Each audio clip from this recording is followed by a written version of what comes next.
Benvolguts oients d'Onavilles. Bon dia. Ens diuen que no hi ha diners, que ara hem de treballar més per menys, que retallen els serveis per mantenir-los, que ara toca assumir socialment les pèrdues d'un sistema que privatitza els guanys. I al davant de la nostra cara segueixen privatitzant serveis. Jo crec que ens prenen per imbècils.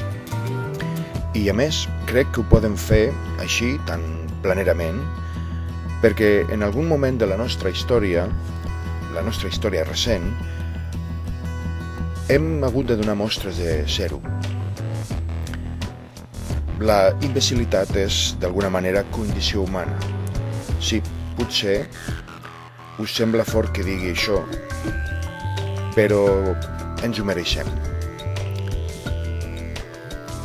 Teníem la bombolla immobiliària davant del nas i com si res. Ens han dit que la gestió privada dels serveis i la liberalització de l'economia són coses bones i ens ho hem cregut.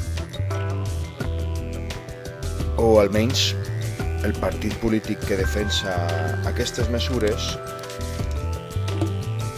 doncs va guanyar les darreres eleccions.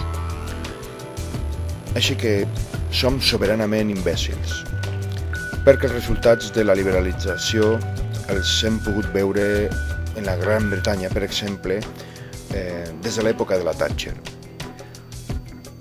La minva del control sobre les activitats del sector alimentari varen permetre aquell assumpte de les vaques boges i el contagi de la malaltia als humans. Ara hem sabut, perquè el mateix govern conservador anglès ho ha fet públic, que als hospitals britànics hi ha hagut unes 1.000 morts per negligència derivada de l'imperatiu econòmic, és a dir, l'imperatiu de la rendibilitat.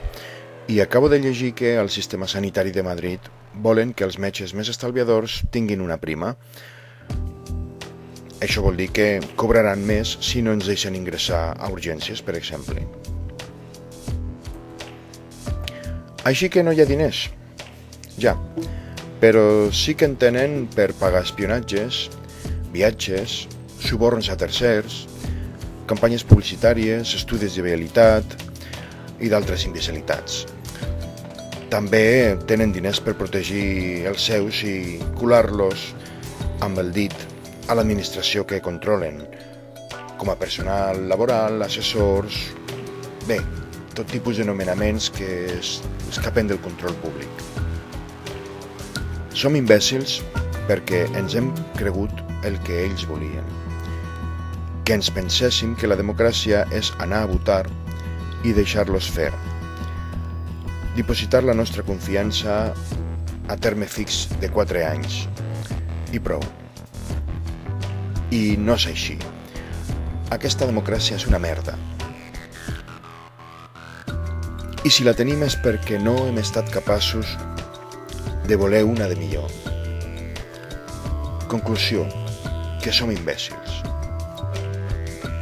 Després vindran els polítics aquests contra els que ara ens queixem i ens diran que som un electorat molt intel·ligent. Però només ho diran si votem en aquest sentit o en aquest altre. I ens els creurem, perquè som imbècils. Quan els atenesos varen retreure amb Pericles que els espartans haguessin invaït el seu territori i quan les coses els anaven mal dades per ells, li varen dir que ell era el responsable de la previsible derrota i aleshores Pericles va respondre una cosa que els demòcrates no hem d'oblidar mai. Els va dir: vosaltres vareu votar a favor de les meves propostes i aleshores sou vosaltres els veritables responsables de tot el que passi. Ara ja no em vingueu amb històries. Vinga, que fa 2.400 anys que Pericles va dir aquesta gran veritat. a veure si la propera vegada que votem no tornem a fer l'imbècil. Bon dia i bona sort.